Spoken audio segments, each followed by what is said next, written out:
மக்களே 134வது எபிசோட்ல பேரலாம். எபிசோட் பார்த்தீங்கன்னா லூஃபி எல்லாத்தையும் காமிச்சிட்டு இருக்காங்க. என்னடா அந்த மழை வெஞ்சிக்கிட்டே இருக்கு, ஏன்டா இப்படிலாம் இருக்கு, ஃபன்னாவே இல்லைன்னு சொல்லிட்டு உசப் ஏதாச்சும் இருக்கான்னு சொல்லிட்டு கேட்டுக்கிட்டு இருக்காங்க. நம்மள்ட்ட ஒரு ஃபயர் ஒர்க் இருக்குடா, வேணா அதை வேணா லான்ச் பண்ணி பார்க்கலாம்னு சொல்றான். அப்படியா அப்பனா பண்ணுவோன்னு சொல்லிட்டு லூஃபி என்ஜாய் பண்ணிக்கிட்டு இருக்கான். இப்போ உள்ள ஐடியால அதெல்லாம் தேவையில்லை, நம்ம ஷிப் வெடிச்சு செதுருவோம், அதனால இப்போ மூடி வச்சிருன்னு சொல்றான் நாமி. உடனே ஓகேன்னு சொல்றான் உசப். அப்படி சொன்னா லூஃபி செதறிக்கிட்டு போய் விடுதான். ராபின் புக் படிச்சுக்கிட்டு இருக்கா. ராபின் நீ என்ன புக்கை படிக்கன்னு சொல்லிட்டு வந்து எட்டி பார்த்துக்கிட்டு இருக்கான். என்னடா லூஃபி வந்து புக்கு மேல வந்து இன்ட்ரெஸ்டா இருக்கான்னு சொல்லிட்டு ஷாக் ஆகுறாங்க. எதுவும் பிரச்சனையான்னு சொல்லிட்டு கேட்டுக்கிட்டு இருக்காங்க. ஒரு பக்கம் ரெயின்போ மிஸ்ட்னு சொல்லிட்டு ஒரு புக்குடா, இது ஒரு நாவல், நல்ல அட்வென்ச்சரா இருக்குன்னு சொல்லிக்கிட்டு இருக்காவா. அட்வென்ச்சரான்னு சொல்லிட்டு நம்மளால வாங்கி படிக்க ஆரம்பிக்க போறான். அதுக்குள்ள வந்து ஜோரா வந்துட்டான். டே நான் ஒரு ஐலண்ட பார்த்தேன்னு சொல்றான். ஐலண்டான்னு சொல்லிட்டு நம்மளால அனல் வேகத்துல போய்கிட்டு இருக்கான். ஒரு பக்கம் கட் பண்ணி அப்படியே அடுத்த சீனை கட்டுறாங்க. மழை நின்றுச்சு, ஏதோ ஒரு வில்லேஜ் காட்டுறாங்க. என்னன்னு பார்த்தா ஒரு குட்டி குழந்தை இருக்கு. அப்பா இது ஓகே தானு சொல்லிட்டு அந்த பொண்ணு சிரிச்சுக்கிட்டே இருக்கா. அதுக்கப்புறம் அங்க இருந்து வேகமா ஓடுதான். அங்க இருந்து என்னன்னு பார்த்தா அந்த ஐஸ்லாண்டு பக்கத்துல தான் லூஃபியோட கப்பலே ஸ்டாப் ஆகி நின்றுகிட்டு இருக்கு. ஆனா எல்லாருமே அந்த ஐலாண்டுக்குள்ள ஏறாங்க. ஆனா ஜோரோவும் ரோபின் மட்டும் கப்பலே இருக்காங்க. உடனே லூஃபி என்ஜாய்மெண்ட்ல போய்கிட்டு இருக்கான். கொஞ்சம் பொறுமையா போடான்னு சொல்லிட்டு இருக்கான் உசப். மேல வந்துட்டு டே இது ஒரு டவுன் தான் சொல்லிட்டு என்ஜாய் பண்றாங்க. இப்படி ஒரு சின்ன டவுன்ல இத்தனை மக்களான்னு சொல்லிட்டு பாத்துக்கிட்டே போறாங்க அவங்க. உசப் நீ எப்பவுமே ஷாப்பிங் போவ, ஷாப்பிங் போறியான்னு சொல்லிட்டு சோப்பர் கட்டிக்கிட்டு இருக்கான். அதை பத்தி தான்டா யோசிச்சுக்கிட்டு இருக்கான்னு சொல்லிட்டு இருக்கான். இந்த போஸ்டர் முதல்ல பாருங்கன்னு சொல்லிட்டு இருக்கான் லூஃபி. என்னடா போஸ்டர்னு சொல்லிட்டு பாக்குறாங்க. சடனா பார்த்தா நாமி சந்தோஷப்படுறான். நான் நினைச்சேன் பவுண்டி போஸ்டர்னு நினைச்சேன்னு சொல்லிக்கிட்டு இருக்காவா. ஃபயர் ஒர்க் ஃபெஸ்டிவல்டா இன்னைக்கு இருக்கான்னு போட்டுருக்குடா. அப்பனா ரொம்ப சூப்பரா இருக்கும்டா. ரொம்ப நாள் கழிச்சு இந்த ஃபயர் ஒர்க் ஃபெஸ்டிவல் பார்த்துட்டு போன்னு சொல்லிட்டு இருக்காங்க. உன்னை சாஞ்சி வரான். நான் வேணா நாமி ஃபயர் ஒர்க் காமிக்கிட்டவான்னு சொல்லிட்டு இருக்காங்க. நானே பார்த்துக்கிட்டு நீ உன் வேலையை மட்டும் பாருன்னு சொல்றா. சாஞ்சி தலையே தொங்கிருச்சு. அப்ப ஒருத்தர் வராரு. நீங்க உங்க ஃபயர் ஒர்க்கை பார்க்க தான் வந்திருக்கீங்களான்னு சொல்லிட்டு கேட்டுக்கிட்டு இருக்காரு அவரு. அதுக்கெல்லாம் ஒன்னு இல்லைன்னு சொல்றான் நாமி. ஃபயர் ஒர்க்ஸ் உண்மையை நல்லா இருக்குமான்னு சொல்லிட்டு லூஃபி கேட்கறான். ஆமா ஃபயர் ஒர்க்ஸ் உண்மையிலே ரொம்ப ஃபேமஸான ஐலண்ட், அது இந்த ஐலண்ட் தான் சொல்லிட்டு இருக்காரு அவரு. 400 வருஷமா அந்த ஃபயர் ஒர்க்ஸ் பண்ணிக்கிட்டு இருக்காங்கன்னு சொல்றாங்க அவங்க.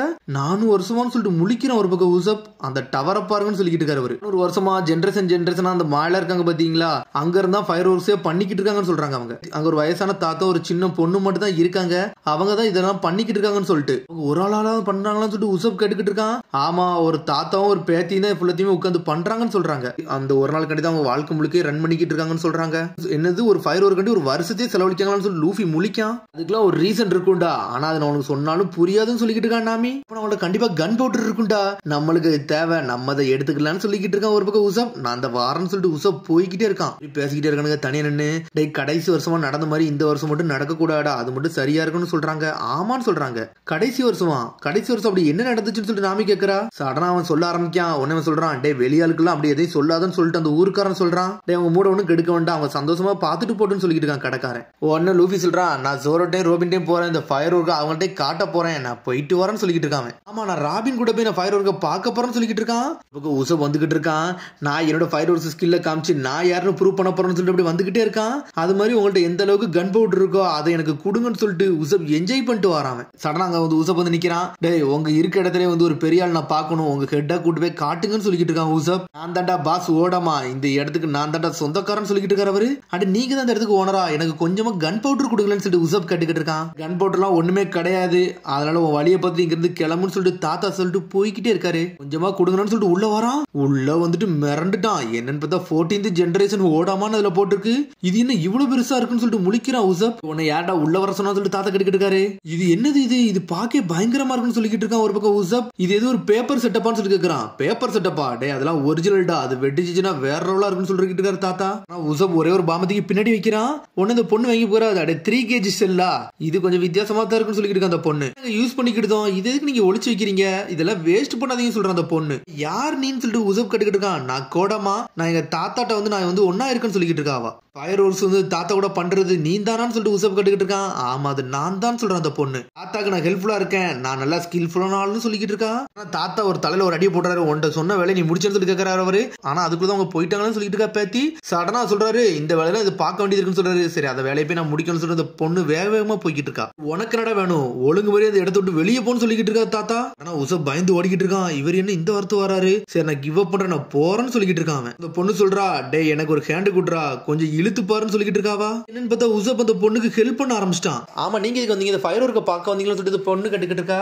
இல்ல, நான் கன் பவுடரை கேட்க வந்தேன்னு சொல்றான். எனக்கு கொஞ்ச நேரம் வந்து ஹெல்ப் பண்ணி கொடுங்கன்னு சொல்லிட்டு இருக்கா அந்த பொண்ணு. நம்ம சேர்ந்து ஒன்னா வேலை பார்ப்போமே, சீக்கிரமா வேலை முடியும்னு சொல்லிட்டு இருக்கா அந்த பொண்ணு. இதை எல்லாத்தையும் சரி பண்ணி முடிச்சிட்டீங்களே, உங்க வேலை தான் முடிஞ்சிருச்சு, இன்னும் எதுக்கு நீங்க ஆள் தேடிக்கிட்டீங்கன்னு சொல்லிட்டு உசப் கட்டுக்கிட்டு இருக்கான். இன்னும் வேலை எல்லாம் முடியல, நைட்டு ஃபுல்லா முடிஞ்சது அந்த ஃபயர் ஒர்க் வேலையும் முடியும், இன்னும் ஏகப்பட்ட வேலைகள்லாம் இருக்கதான் செய்யுதுன்னு சொல்லிட்டு இருக்க அந்த பொண்ணு. எல்லாம் ஃபுல்லா கரெக்டா முடிக்க வர இன்னும் வேலை இருக்கதான் செய்யுதுன்னு சொல்லிட்டு இருக்காவா. வீட்டுக்குள்ள ஒரு பெரிய ஒரு விஷயம் இருக்க, அது இன்னும் முடியலையா, அது வெடிக்காதான் சொல்லிட்டு உசப் கட்டுக்கிட்டு இருக்கான். அதை தானே நீங்க ராத்திரி வச்சு வெடிக்க போறீங்கன்னு சொல்லிட்டு கேட்கறான். கடைசி வருஷம் அந்த மாதிரி ஒண்ணு வெடிக்க வைக்க நாங்க ட்ரை பண்ணோம்னு சொல்லிட்டு இருக்க அந்த பொண்ணு. கடைசி வருஷம் இதே மாதிரி ஒண்ணு வெடிக்க வச்சீங்களான்னு சொல்லிட்டு கேட்டுக்கிட்டு இருக்கான் உசப். ஆனா அது ஒர்க் ஆகல, எங்களோட எக்யூப்மெண்ட் வந்து சொதப்பிருச்சுன்னு சொல்லிட்டு இருக்காவா. வெடிப்புல வந்து எங்க அம்மாவும் எங்க அப்பாவும் இறந்துட்டாங்கன்னு சொல்லிட்டு இருக்கா அந்த பொண்ணு.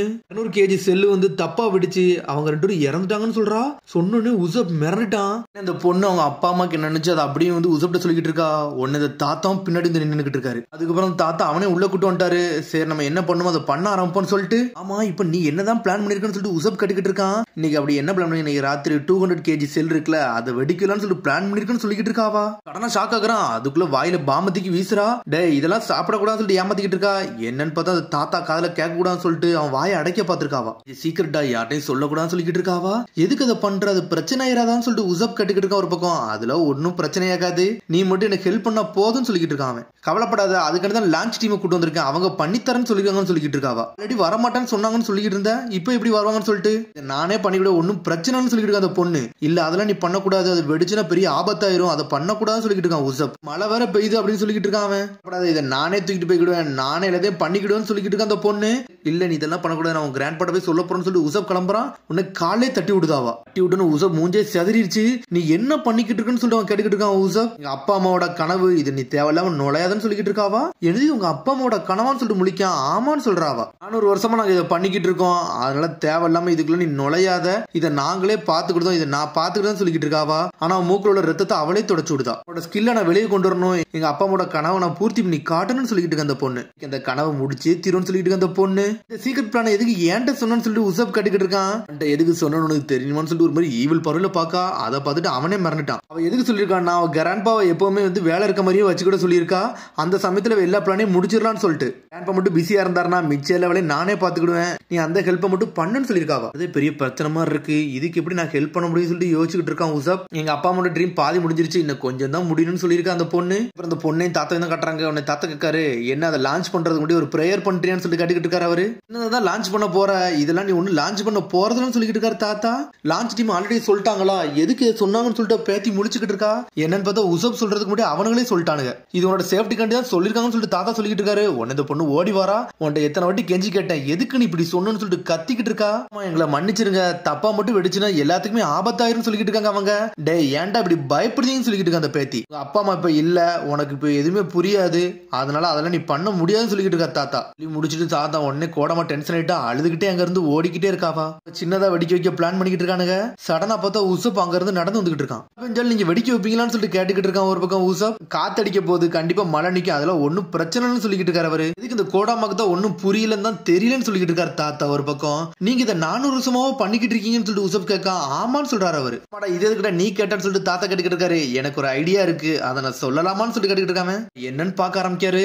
அடுத்த சீனே திரும்பி உசப் வந்து அந்த கல்லறை பக்கத்துல வரான். அந்த பொண்ணு ஒரு மாதிரி அழுதுட்டு உட்காந்துருக்கா அவங்க அப்பா அம்மா கல்லறை முன்னாடி. இந்த பெஞ்சுக்கிட்டு இருக்க மழை மட்டும் அப்படியே ஸ்டாப் ஆச்சுன்னு வச்சுக்கோங்க, நீங்க கொடுத்த பெர்மிஷன் வந்து நான் ஓகேன்னு நினைச்சுக்கணும்னு சொல்லிக்கிட்டு இருக்காவா. கண்டிப்பா அந்த 200 kg செல்ல வெடிக்க வைப்பேன்னு சொல்லிக்கிட்டு இருக்கா. ஆனா இது மழை மட்டும் நிப்பாட்டலனா எல்லாமே முடிஞ்சிருச்சுன்னு அர்த்தம் சொல்லிக்கிட்டு இருக்கா. நீங்க மட்டும் பட்டாசு வெடிக்க போறன்னு மட்டும் சொன்னீங்கன்னா மழை நிறுத்ததுக்காண்டி நாங்களே ப்ரே பண்ணுவோம்னு சொல்லிக்கிட்டு இருக்கான் ஒரு பக்கம் உசப். அப்பா அம்மாவோட கனவுன்னு சொல்லிட்டு அந்த பொண்ணு ஒரு மாதிரி வருத்தப்பட்டுக்கிட்டு இருக்கா. உங்க அப்பா அம்மாவோட கனவு இதா தான் இருக்குமான்னு சொல்லிட்டு அவன் கேட்டுக்கிட்டு இருக்கான். இது உன்னோட கனவு இல்ல, நம்மளோட கனவுன்னு சொல்லிக்கிட்டு இருக்காங்க. எப்பவுமே ஓமல் நீ பிரஷர் வச்சுக்கிடாத, ஒரு நாள்னா ஒரு நாள் கண்டிப்பா உன்னால செய்ய முடியும். நீ வருங்காலத்துல வந்து இந்த ட்ரெடிஷனலான இதை பண்ணு, நீ இந்த 200 kg செல்ல முடிச்சு வைன்னு சொல்லிக்கிட்டு இருக்காரு அவரு. 200 kg செல்ல உள்ள வெடியை உங்க கிராண்ட்பாவே பாத்துக்கிடுவாரு. இப்ப நீ உன் வேலையை மட்டும் பாத்துக்கோ, இதுக்கு நீ கவலைப்படாதான் சொல்லிக்கிட்டு இருக்காங்க. அப்பா அம்மா சொர்க்கத்துல இருந்து இது எல்லாத்தையும் பாத்துக்கிட்டு தான் இருப்பாங்க, கவலைப்படாதான் சொல்லிக்கிட்டு இருக்கான் உசப். அதெல்லாம் கேட்டு இந்த பொண்ணு என்ஜாய் பண்ண ஆரம்பிக்கா. நீங்க சொன்னது கரெக்ட் தான், நான் 200 kg செல் ஒரு நாள்னா ஒரு நாள் செய்வேன், நான் யாருன்னு காட்டுன்னு சொல்லிக்கிட்டு இருக்க அந்த பொண்ணு. நான் சொன்னது நீ புரிஞ்சுக்கிட்டே, அது வரைக்கும் சந்தோஷம் சொல்லிக்கிட்டு இருக்கான் அவன். சடனா பார்த்தா மழை நிக்கட்டும்னு சொல்றான். சடனா மழை நின்றுச்சு.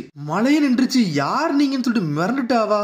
ஒரு மெசேஞ்சர் சொர்க்கத்துல இருந்து வந்திருக்கேன் உசப் த ஏஞ்சல் சொல்லிக்கிட்டு இருக்காங்க. தேவதையா பார்த்தாலே சிரிப்பா இருக்குன்னு சொல்லிட்டு ஓடிக்கிட்டே இருக்காவா. உசப் த ஏஞ்சல் நீங்க பண்ணதுக்கு ரொம்ப நன்றின்னு சொல்லிட்டு சிரிச்சுக்கிட்டு ஓடிக்கிட்டே இருக்கா. அப்புறமா தான் நைட் ஆகுது, ஃபயர் ஒர்க் ஸ்டார்ட் ஆயிருச்சு, வெடிலாம் தாறுமாறா வெடிக்க ஆரம்பிச்சிருச்சு. அந்த பொண்ணு வேற ரோல் பண்ணிக்கிட்டு இருக்கா, ஒன்னொன்னே தூக்கி தூக்கி போட்டுக்கிட்டு இருக்கா, வெடிச்சு செதறிக்கிட்டு இருக்கு. பார்த்தா அந்த தாத்தாவும் அப்படி பார்த்து நின்று என்ஜாய் பண்ணிக்கிட்டு இருக்க ஒரு பக்கம். அந்த பையனை பார்த்து நான் மிரட்டன்னு சொல்லிக்கிட்டு இருக்காரு. சடனா தாத்தா என்னன்னு பார்த்து இந்த வீலை யூஸ் பண்ணி புள்ளியை யூஸ் பண்ணி அந்த அவ்வளவு பெரிய பாமையை இழுக்க வச்சுட்டான, நல்ல ட்ரிக் பண்ணி டிராக் பண்ணிட்டானே, இவன் உண்மையிலே வேற லெவலான ஆளுதான் சொல்லிட்டு பாத்துக்கிட்டு இருக்காரு. ஒரு வருஷமா நாங்க இப்படிதான் பண்ணிக்கிட்டு இருந்தோம், ஆனா இவன் உண்மையிலே வேற லெவலான ஆளு, 200 kg செல்லியை இழுத்துட்டானு சொல்லிட்டு பாத்துக்கிட்டு இருக்காரு. எல்லாம் முடிஞ்சிருச்சு, ரேபிட் ஃபயர் ஸ்டார்ட்னு சொல்லிட்டு இருக்காவா. சடனா கண்டினியூஸா எல்லாம் வெடிக்க ஆரம்பிக்கி, செதறிக்கிட்டு இருக்கு வானத்துல, சடன போட்டு அடிக்கிறாங்க, கண்டினியூஸா வெடிக்கி தீபாவளி மாதிரி. சூப்பரா தானே இருக்கு சொல்லிட்டு உசப் பாரான். டேய் நம்மளோட ஆட்டம் ரெடியான்னு சொல்லிட்டு தாத்தா கட்டுக்கிட்டு இருக்காரு, அவரும் ரெடின்னு சொல்லிக்கிட்டு இருக்காரு. கண்டினியூஸா வெடிக்க வச்சுக்கிட்டே இருக்காங்க.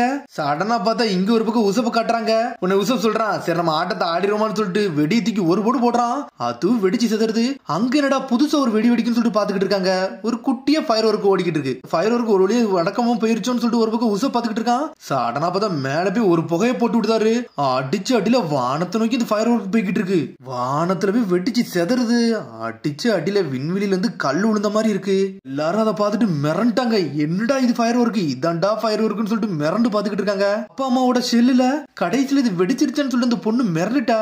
ஒரு நாள் நான் அந்த ஃபயர் ஒர்க்க பண்ணியே தீருவேன், நான் யாருன்னு காட்டுவேன்னு சொல்லிட்டு அம்மா அப்பா ரொம்ப நன்றின்னு சொல்லிட்டு அவ கத்திக்கிட்டு இருக்கா. தாத்தா எனக்கு எது கன் பவுடர் கிடைக்குமான்னு சொல்லிட்டு உசப் கட்டுக்கிட்டு இருக்கான். பத்தி எனக்கு யாரு என்னெல்லாம் தெரியாது, ஆனா நீ எவ்வளவு நாள் எடுத்துக்கூடான்னு சொல்லிக்கிட்டு இருக்காரு அவரு. அதோட எபிசோட் இது, அதுக்கடுத்த எபிசோட் சந்திப்போம். மறந்து சப்ஸ்கிரைப் பண்ணி ஷேர் பண்ணி கமெண்ட் பண்ணுங்க, பெல் பட்டனை மறந்துங்க. See you, bye.